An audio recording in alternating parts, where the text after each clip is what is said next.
ఓం శ్రీ మాత్రే నమః. నమస్తే అండి. ఎలా ఉన్నారంతా? బాగున్నారా? నేను కూడా బాగున్నానండి. ఏదో చేసేస్తున్నానండి. ఉన్న వాటితోటి సర్దుకుని చేసుకోవాలని పెద్దవాళ్ళు చెప్పేవారు. అలా చేసుకుంటే కూడా చాలా బాగుంటుంది. చేసుకున్నది కూడా గొప్ప ఆరోగ్యం అనే చెబుతానండి.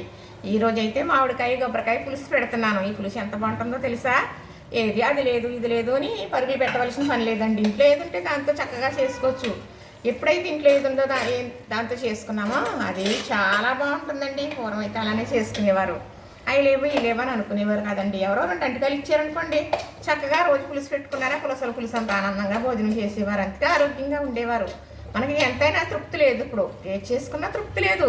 ఇంకా ఏదో కావాలి, ఏదో చేయాలి, ఏదో చెందాలి అలానే అనుకుంటున్నారండి. ఉల్లిపాయ వేగిన తర్వాత మామిడికాయ వేసాను కదా, ఇప్పుడు ఉప్పు కారం పసుపు కూడా వేసేస్తున్నానండి. ఇది వేసిన తర్వాత ఉప్పు కారం వేసామనుకోండి చక్కగా గ్రేవీలాగా మగ్గిపోతుంది. మామిడికాయ పులుసు అంటే ఎంత బాగుంటుందో తెలుసా? మరి పూర్వం వచ్చిరాని మామిడికాయలు అనేవారనమాట. పిల్లలకి వచ్చిరాని మాటలు, మరి వచ్చిరాని మామిడికాయలు రుచి అనేవారనమాట. అలా ముద్దు ముద్దు మాటలు రుచిగా ఉంటాయి కదా. మరి అలానే మనం లేతగా వస్తాయన్నమాట మామిడికాయలు. ఫస్ట్ గుండా మామిడికాయలు వచ్చేటప్పుడు పిందులు లాంటివి అవి కూడా ఇలా కోసి చక్కగా ముక్కలు కొబ్బరి తురుమేసి పులుసు పెట్టేవారండి. చాలా బాగుండేది అనమాట. అనుభవంతో చేసియే కానీ మరి ఎవరో చెబితే చేసేది చెయ్యలేవండి. పెద్దవాళ్ళం కదా, అందుకు తెలిసిందే చేయగలం తప్ప తెలంత చేయడం అంటే చాలా కష్టమైన పనే. చక్కగా చూసారా ఎలాగా గ్రేవీలాగా అయిపోతుందో. ఇప్పుడైతే పునాస్కాపు మామిడికాయలు వస్తూ ఉంటాయండి, చాలా పుల్లగా ఉంటాయి. దీనికి కొబ్బరికాయ కాంబినేషన్ పెట్టి పులుసు పెట్టేవనుకోండి, అబ్బా ఇంకా అన్నం తిన్న తర్వాత చెయ్యి కూడా స్మెల్ వదలదండి. అంత మంచి కమ్మటి స్మెల్ వస్తుందన్నమాట. పులుసు ఉడుకుతుంటే కూడా ఏదో కూర వండేస్తున్నారు అని అనుకుంటారన్నమాట. చక్కగా ఇదిలాగా మగ్గిన తర్వాత మనం ఏమేస్తానో చూపిస్తాను. ఇప్పుడు పులుసులో ఇలా గుర్తుగా పచ్చిమిరపకాయలు కోసి వేసుకున్నాం అనుకోండి, ఈ పులుసులో ఈ పచ్చిమిర్చి తినేయాలనిపిస్తుంది. మరి అంత బాగుంటుంది. ఇందులో పులుసులో పచ్చిమిర్చి మా వారు చక్కగా వరుపుకొని తింటారు. అదే అలవాటు మాకు కూడా అయింది. ఎందుకంటే ఇందులో ఉప్పు కారం పసుపు వేస్తాం కదా. ఈ మామిడికాయ పులుపుతో ఇప్పుడు వేసాం కదా, మరి ఫస్ట్ వేసేస్తే ఈగిపోయి తొక్కలాగా వేలాడుతుంది పచ్చిమిర్చి.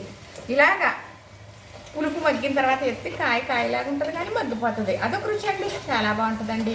మనం మరి ఇందులో కరివేపాకు వేసుకుంటామా, కొత్తిమీర వేసుకుంటామా, పచ్చిమిర్చి కూడా వేసుకుంటాము. మరి ఏరు పాడేయడానికి వేసుకుందామా? తినేయటానికి కదా, తినేసేటట్టు వండుకోవాలి. ఎప్పుడైతే వేసుకోవాలో అలా వేసుకుంటే అంత బాగుంటుందండి ఏదైనా కూడా. చక్కగా ఇప్పుడు ఇదిలా మగ్గింది కదా, ఇలా మగ్గిన తర్వాత ఇంట్లో వాటర్ వేసుకుందాం కొంచెం. మరి ఇందులో మామిడికాయ పులుపు ఉంది, మరి చింతపండు గుజ్జు అనుకోండి అది పులుపు ఉంటుంది. ఇందులో వాటర్ వేస్తాను. ఏదైనా చేసే విధానం బాగుంటే చేసిన తర్వాత అదే బాగుంటుంది అనేవారు పెద్దవాళ్ళు. అది నిజమేనండి.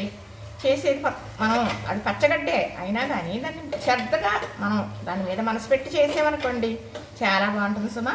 ఇది నిజమండి, ఎవరైనా నమ్మి తీరవలసిందే. ఎప్పుడైతే దీంట్లో వాటర్ వేసేస్తున్నానండి,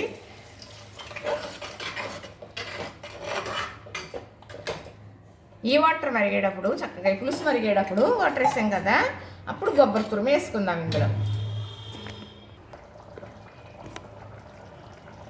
సరేనండి, చక్కగా మరి వేసేసాను కదా. నేను అయితే కరివేపాకు కొత్తిమీర వేయడం కొబ్బరి తురుము వేయడం చూపించాను. అయితే ఇది ఆన్ చేయలేదండి. సరే చూసారు కదా. ఇప్పుడైతే చక్కగా కొబ్బరి తురుము కూడా వేసేసానా, కరివేపాకు కూడా వేసేసానా, పచ్చిమిర్చి కూడా వేసేసాం. పులుసు అయితే రెడీ అయిపోతుంది. ఈ కొబ్బరి తురుము వల్ల పులుసు అనేది చాలా బాగుంటుంది అన్నమాట. కమ్మగా ఉంటుంది. మరి మామిడికాయ పులుపు కదా చాలా బాగుంటుందండి. చింతపండు పులుపు వేసామనుకోండి అదొక రుచి. మరి అలానే మరి కలింగం కాయలు ఏదంటారు కదా, వాక్కాయలు, మేమైతే వాక్కాయలు అంటాం. అది కూడా బాగుంటుంది. అంటే పులుపే కానీ మామిడికాయ బట్టి మామిడికాయ పులుపు, అలానే వాక్కాయ బట్టి వాక్కాయ పులుపు, చింతకాయ బట్టి చింతకాయ పులుపు. పచ్చి చింతకాయ కూడా వేసి పెట్టుకోవచ్చండి. ఇలాగా చాలా బాగుంటుంది. మరి పులుసు అయితే అద్దరిపోయిందండి, చాలా బాగుంది. మా అమ్మగారు ఎలా చేసేవారో మా అమ్మ అలానే చేసానండి. ఇదేంటో చెప్పగలరా మీరు కనుక చెబితే అప్పుడు చెబుతానండి. చక్కగా ఇది కూడా కొంచెం వేసాం కదా పులుసు. ఇప్పుడు వరకు ఒక రుచి కదా, ఇప్పుడు డబల్ అయిందండి. ఇది వేయడం వల్ల డబల్ అయిందనమాట. చాలా మంచి రుచి వస్తుంది. చూసారు కదా చక్కగా. మరి ఇది ఒక్క 5 నిమిషాలు సరిపోతుంది. చూసారా చక్కగా కొబ్బరికాయ మామిడికాయ పులుసు రెడీ అయిపోయింది. చాలా చూడటానికి ఇంత బాగుంది కదండి. తినడానికి అంతకు 10 రెట్లు బాగుంటుంది. రైస్లో వేసుకు తింటూ ఉంటే ఇంకొంచెం వేసుకుందామా అనిపిస్తుంది. కానీ కొబ్బరి అనేది ఎలా తిన్నా మనకు మంచిదని చెబుతున్నారు కదా, మరి పీసు పదార్థం కదా, మనకు ఆరోగ్యం కదా, చక్కగా ఇలా చేసుకోండి.